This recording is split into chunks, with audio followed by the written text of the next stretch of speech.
Bueno, pues ahora hablando de lo que es la cuestión de la tabla periódica y el ordenamiento de los elementos, vamos a partir de la base de que el llamado padre de la química moderna, en este caso Lorenzo Antonio Lavoisier, o Lorenz Antoine Lavoisier, como ustedes gusten llamarle, fue el primer hombre que, después de haber propuesto la ley de la conservación de la materia, dijo, bueno, pues vamos a ordenar los elementos, vamos a tratar de clasificarlos.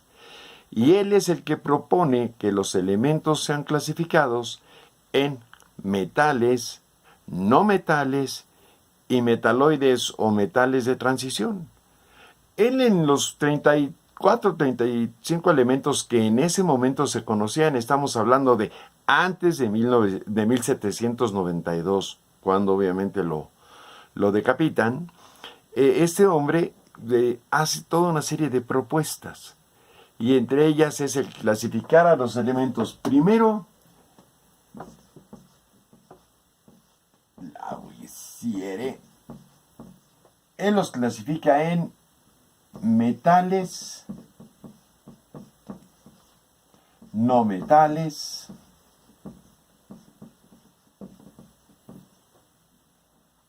y metaloides,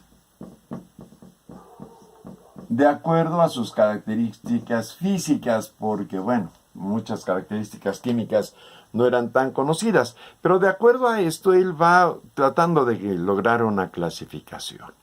Y dice, los pueden ser metales, no metales, o metaloides, o metales de transición. Esta situación de ver sus propiedades o sus características, obviamente es parte de una naturaleza humana.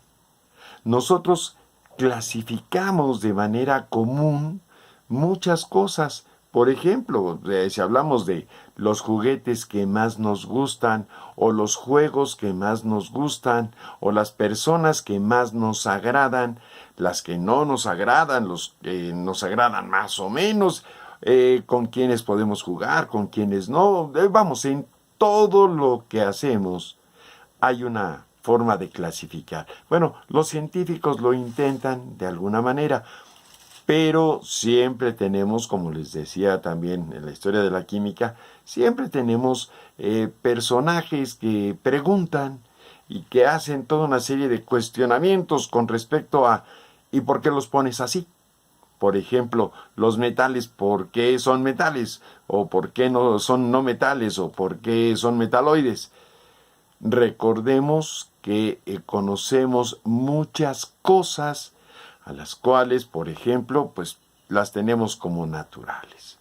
En el caso de Lavoisier no solamente hablamos de lo natural, estamos hablando de que fue el parteaguas en el conocimiento de la química y dejó testamentos de muchas cosas. Por ejemplo, el conocimiento del oxígeno y vamos, el conocimiento de que toda la materia no se destruía, sino solamente se transformaba en otro tipo de materia, pero permanecía.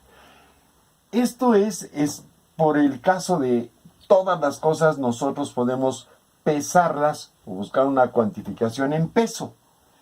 Y el peso es lo que va dando consecuencias para poder entender por qué un objeto, por qué después de un fenómeno químico, una sustancia tiene mayor peso que la anterior de la que fue formada.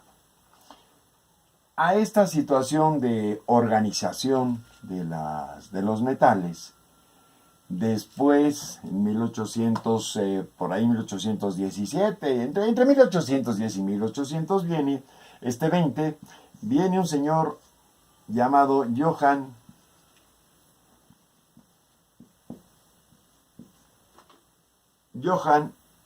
Wolfgang Döbereiner.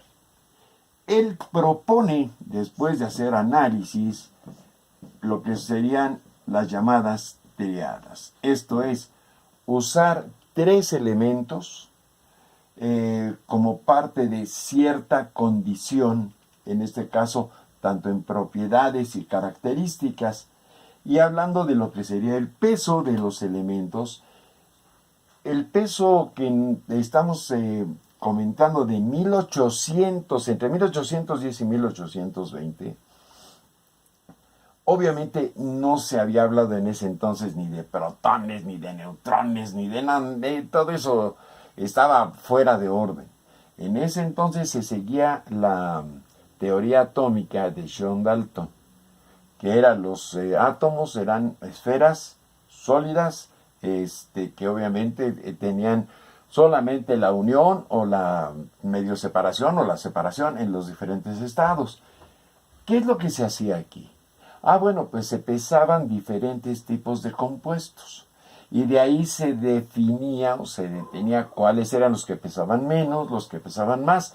En el caso de las tríadas, por ejemplo, usando elementos como eran el litio, como eran el sodio y como eran el potasio, una de las cosas en el caso de ellos, en los pesos que ellos utilizaban, en el caso del litio, por ejemplo, eran 7, el caso del potasio 39. La suma de estos dos entre 2 nos da 23, que esto es lo que tenían como peso del sodio. Y así podríamos hacerlo con los elementos o compuestos que conocían. Por eso eran la organización de las triadas. No es fácil. Eran experimentos y experimentos y experimentos y más experimentos para poder llegar a una cierta conclusión, la cual pues obviamente siempre tenían preguntas. Esos señores que son escépticos, que no le creen a las personas, tienen cierta dosis de razón. Nadie discute, nadie quiere que no haya escépticos. Siempre, siempre debe haber escépticos. Lo importante de los escépticos es que propongan, no solamente sean preguntones, no, que propongan. Eso también es importante. En el caso, por ejemplo, de Beringher, el caso es que él propone las triadas y organiza los elementos en cada 3, los conocidos hasta entonces. Pero no es suficiente la organización, porque si nosotros vemos aquí a los elementos, vamos a encontrar en otras triadas que hay diferencias, por ejemplo, en el estado, no es un estado sólido o líquido o gases. Vamos a encontrar, por ejemplo, una de las cosas es que lo que ahora ya sabemos, que el nitrógeno, el oxígeno, y es nitrógeno, oxígeno y flúor, son gases. Vamos a encontrar con que los que están abajo del nitrógeno, que sería el fósforo, el que está abajo del oxígeno, que es el azufre, el que está abajo del flúor es cloro, los dos primeros son sólidos, pero el cloro es gas. Y entonces esas triadas obviamente quedarían incompletas. Por esa misma razón, entonces los científicos siguen trabajando hasta que viene un señor llamado John Newlands,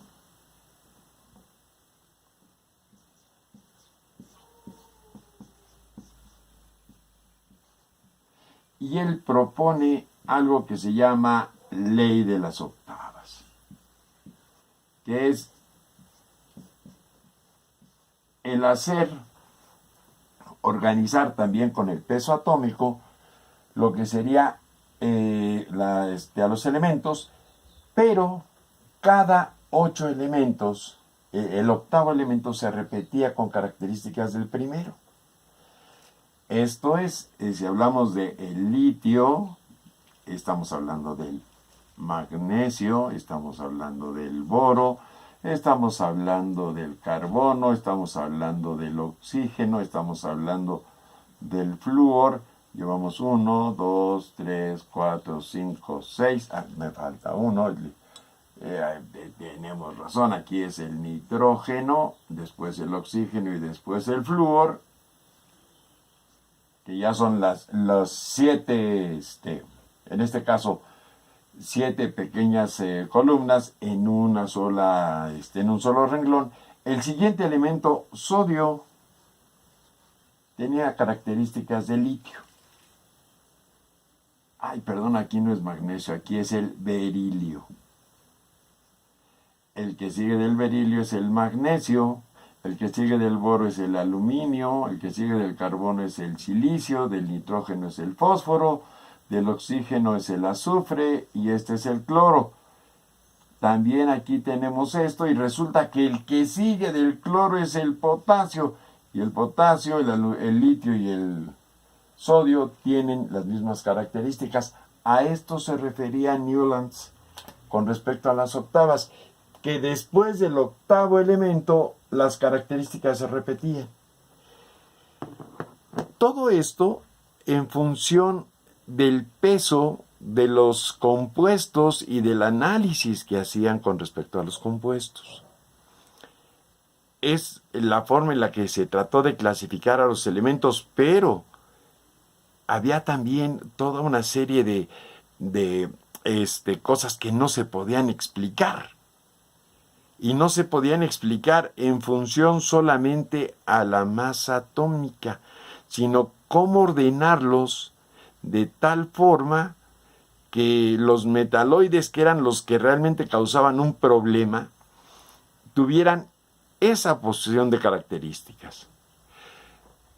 En el ordenamiento nosotros hablamos de Lavoisier, hablamos de Dauvergne y hablamos de Newlands como los grandes pioneros. Estamos hablando de que es antes de 1800, entre 1810 y 1820, y aquí estamos hablando hasta después de 1860.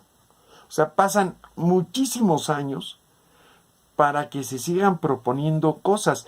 Claro, hay diferentes lugares. Estamos hablando de que estos señores estaban metidos en la cuestión ciencia cuando pasaban muchas cosas alrededor. ¿Como cuáles? Bueno, de 1800 a 1850 la independencia de América Latina de la corona española, la independencia que hubo en Estados Unidos de Inglaterra. Estamos hablando de las luchas internas y todo ese tipo de cosas que pasaron. Pero estos hombres seguían trabajando, buscando la forma de ordenar elementos.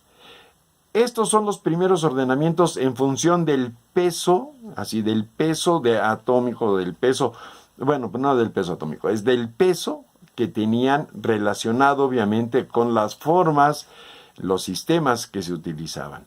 Cada quien, recuerden aquí por ejemplo Lavoisier, pues Lavoisier utilizaba el sistema métrico decimal, pero Newlands tendría que haber utilizado el sistema inglés. Y Dauvergne pues tenía que haber usado también el sistema métrico decimal. Pero cada uno de ellos en su forma va ordenando los elementos. Esto es lo más importante de los primeros intentos de clasificación de la tabla periódica.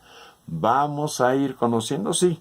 En el siguiente video vamos a hablar del hombre que hace el ordenamiento que va a ser la base de la tabla periódica moderna. Y digo la base y no va a ser la tabla periódica porque la tabla periódica va a tener una base, va a ser diferente, pero la base la toma de este hombre que se llama Dmitrij Ivanovich Mendeleev. Ese lo vemos en el siguiente video. Hasta luego. Si te gustó el video, danos un pulgar arriba y compártelo. Si tienes alguna duda, contáctanos y síguenos en nuestras redes sociales. En la descripción encontrarás links directos. Pregunta por las asesorías y clases particulares. Suscríbete para más videos como este. Gracias y hasta pronto.